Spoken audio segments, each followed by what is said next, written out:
On Easter Sunday, April 8, 2007, Necati Aydin was in the performance of his life.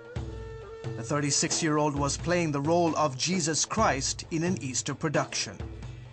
He loved to serve the Lord. That was his passion. Born into an Islamic family, Necati converted to Christianity in 1994. His family was so upset about his conversion, they even put a gun into his head and asked him to recant, but he did not. Sitting in the audience that Easter morning were 5 Muslim men who had befriended Necati.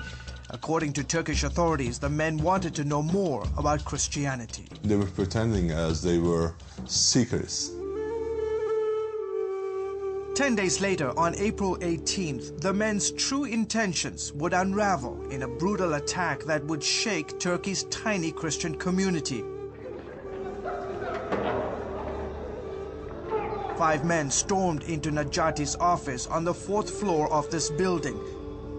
Armed with kitchen knives, the men tied up Necati and 2 other Christians, 46-year-old German citizen Tilman Geski and 32-year-old Uğur Yüksel, another Turkish convert from Islam. Every time I close my eyes, it looks like I have a good, I can picture things very well. So when I close my eyes, I always see him sitting in the office.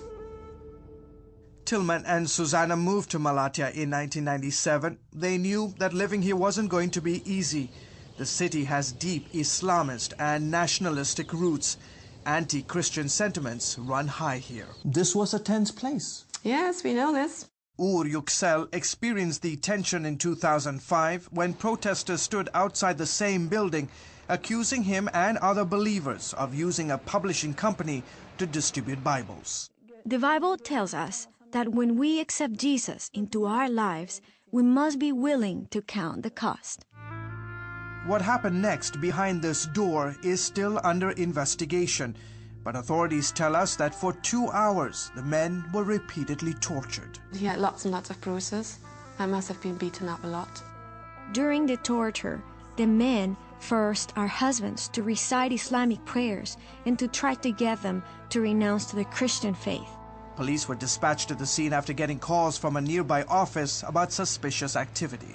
Sources are telling CBN News that as soon as the suspects heard the police coming, they decided to end the lives of the 3 Christians. What did they do to these 3 men? They cut their throat. When the police burst through the door, they found the 3 with their hands and legs tied to chairs. Tilman and Necati were dead, their throats slit open.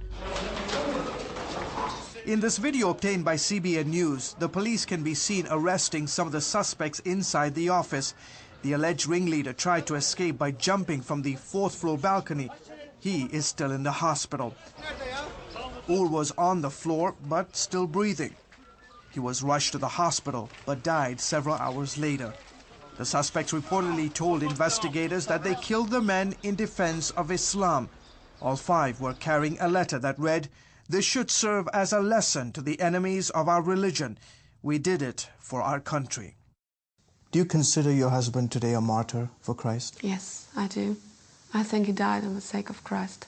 And I can tell this to my kids, and they know that their father died for Jesus. I miss him a lot, but I know that my father is up in heaven, having fun with Tilman and Uğur. The attack was the 3rd against Christians in Turkey. A Catholic priest and a prominent Armenian journalist were killed in the last 12 months. Christians make up less than 1% of Turkey's 70 million people. The rest are Muslims. Evangelicals are even a smaller minority, numbering less than 3,500. Most of them are converts from Islam. The situation for Christians has gotten particularly worse in the last couple of years, especially after repeated negative stories about them in the national media. Take, for example, this particular publication. It says, 10,000 have become Christians.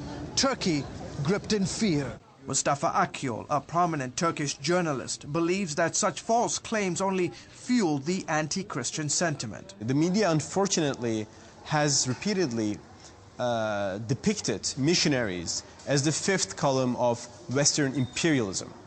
And this Western imperialism supposedly tries to carve up Turkey into pieces. And it's not just the media.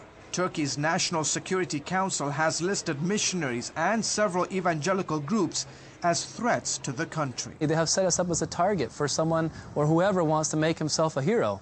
And, you know, the government, the media is saying that these people are poisoning the minds of individuals and children and youth. And so anybody, any youth will get up and say, hey, you know, if I kill one of these, then I'll look good. Turkey is a secular country. Freedom of religion is guaranteed under the constitution. But some fear the country is edging towards a religious state ruled by radical Islamists. A few days after their deaths, Susanna and Shemsa publicly forgave their husbands' killers, an act that stunned the community and drew national attention. We forgive them because Jesus forgave us. And he said we should love our enemies. Susanna says her husband found comfort in the words of the prophet Isaiah.